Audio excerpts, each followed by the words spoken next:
Okay, so once you've turned on the Accucheck Inform meter, it's going to ask for an operator ID. So your faculty member will have a badge, and this one I actually have to enter the number, but sometimes it can actually scan, and we'll show you that in a bit.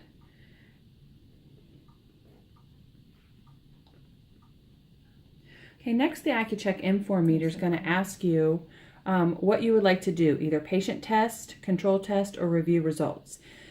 For our purposes today, we're going to pick control test just so you can get an idea of how to use this. So I'm telling it I want to do a control test, and it's going to ask me to test a low level blood sugar and a high level. And so I'm going to pick level 1 first, and then what it's going to ask me is if I'm going to use the lot. So anything that you're using is going to have a lot number. And this one actually happens to have the lot number that's listed here. But the other thing that you can do is you can click on the scan, and it will actually scan the barcode.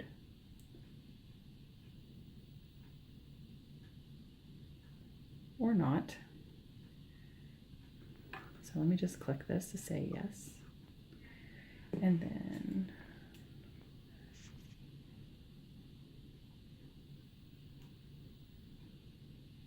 check our strip codes against this.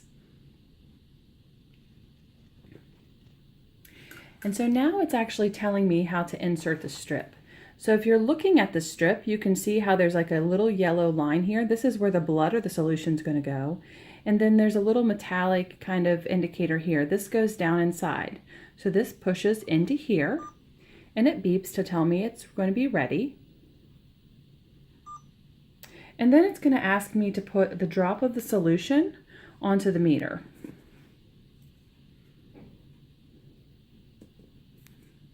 And so when you're putting blood on, basically you're just going to touch it to the tip, and then it will suck it in.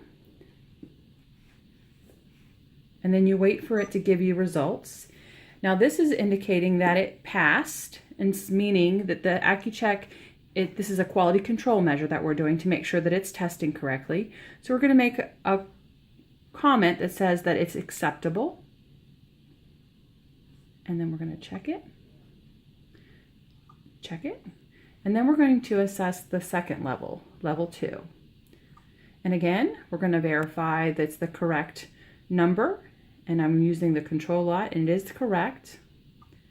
We're going to verify the correct strip, which I've looked at. We're going to tell the machine that this is the correct strip.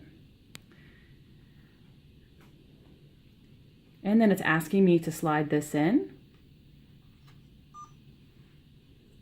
and to put a drop of solution on. Again, same thing when you're going to be putting blood on here. You're just going to be touching it to the tip, and it will suck it in. And we have passed, so we have to make a comment that said this is acceptable, and check. And it has passed again. And now we're going to do a patient test. So what will happen is this needs to be removed, and you're going to go to the room, and when you get ready to do patient test, you're going to click patient test, and it's going to ask you to scan the patient's ID.